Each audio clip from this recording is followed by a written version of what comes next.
It is really cold. We got our first snowfall of the year. And I know some of you kids join us from places that are snowy all the time, and some of you are joining us from places that are snow none of the time.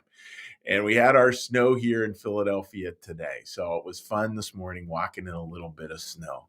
So today we're talking about kids, we're talking about, well, what do you do when God calls you? And that idea, God calls us all the time. And I want to talk about what that call is like and then how we can really learn to listen.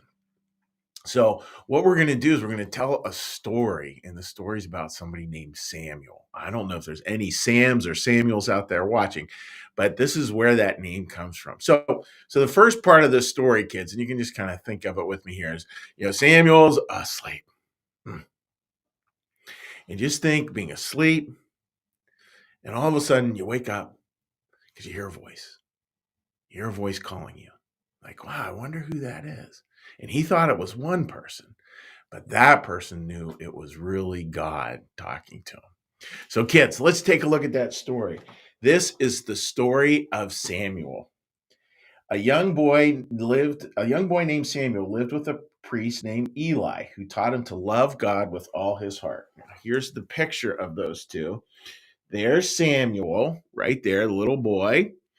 And there's Eli right there. So it's Samuel and that's Eli. One night when Samuel was sleeping, again, kids, you may want to do this. When Samuel was sleeping, the little boy was sleeping, he heard a voice calling him, Samuel, Samuel. He ran to Eli and said, Here I am. So he runs into this room and he goes, Here I am, here I am, here I am. I didn't call you, said Eli. Go back to sleep. And how many times kids, do our parents say that with a lot of love? Like, it's okay, just go back to sleep. Because he probably thought, just like you or I have had, probably thought he was having a bad dream. And he's like, Look, it's okay, just go back to sleep. Samuel lay down. And kids, lay down, go back to sleep. Lay down. But again, he heard someone calling him. He ran to Eli again, but was told again to go back to bed. So again, he wakes up, hears somebody calling him, races in to see Eli. Eli goes like, "Oh, it's okay, just go back to sleep." Samuel, Samuel, the voice called a third time. So kids, this is number 3. Let me see number 3 there. This is the third time he hears this voice. This time, Eli understood that it was God calling Samuel. If you hear the voice again, speak. Your servant is listening. Samuel, Samuel, came the voice again. And this little boy, Samuel, you know what he says? He says, Speak, Lord, for your servant is listening. In other words, he's saying, God, I'm listening to you. I'm listening to you. The next day, Eli asked Samuel to tell him what God said. Samuel was afraid to tell him, but Eli insisted. Eli bowed his head. He said, He is the Lord, and he will do what he knows is right. And there's the picture of him. He's finally waking him up and he's telling him all about the story. He is there's Samuel and there's Eli, and hearing him talk. And so much of that, kid, so much of this story is this beautiful part about listening to when God calls us. Now, it's not that God's going to call us in the middle of the night when we're asleep. He's not going to like yell at us like, hey, pay attention. But he does call us all the time. And our job is to just take a minute and to go like, listen. Our job is to listen. You want to put your hand behind your ear there. Our job is to lean in and listen and hear what God's trying to say. And a lot of the time, kids, it's pretty simple stuff, but it's stuff we have to learn to hear so that we can do it. Here's an example. So last night, guess what I got to do? For the very first time in my life, I actually got to go to a real NFL game. Now, probably some of you can raise your hands out there. Probably some of you are football fans.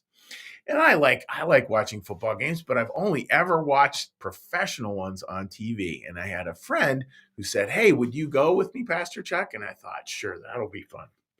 But kids, guess what? It was cold last night. I mean, oh my goodness. And a football game can last 3 hours. That's a long time. And it was a nighttime game. So we got all bundled up and sitting there, and oh, it was cold. It was a lot of fun, and it was a lot of cold at the same time. So sitting there, very, very, very cold. And somebody came walking by and they saw how cold I was. And this is what they gave me. I don't know if you've ever seen one of these before, kids. I didn't know much about them. This is a heat pack. So what it is, it's a pack that you take out of its package and you rub it together and it feels all warm. Like even today, the morning after going to that football game, it's still warm this morning. So I put my hands in my pockets and it was still warm this morning. See, kids, that's the way God's going to call us. He's going to call us all the time by saying, like, hey, he calls us by our name. He says, hey, help people out just a little bit. And here was this person who was walking along and they saw that I was cold. And obviously they heard God call and they said, hey, give this guy a little, a little heat pack. So he did. And that was really nice. Remember last week we talked about stones, and how stones, we just need to put down the stones and stuff. I'd much rather be given a little heat pack on a cold night than a stone. And kids, that's what someone did. That's how we hear the voice of God. The challenge is, of course, we're asleep a lot of the time. We're asleep. We don't hear the voice. But when you kids do, when you do hear that voice, and you will, think about, all right, God, what do you want me to hear now? And I guarantee that God will answer you. And what will answer you? He'll answer you with, this is who or how I need you to help other people. And it could be your mom, your dad, your grandparents, whoever's taking care of you right now. It could be a brother or a sister if you have that. It could be a teacher. It could be a friend. It could be any number of people.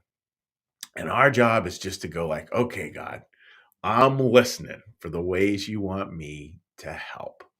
So that's our little thought for today, folks. I'm wishing you just a great day. Hopefully you're a little warmer than Pastor Chuck is out here in Philadelphia. Hope you're having a great time. So what we're going to do, kids, now is I'm going to do a little prayer. And then what we're going to do is we're going to do a little blessing. So join me in a prayer.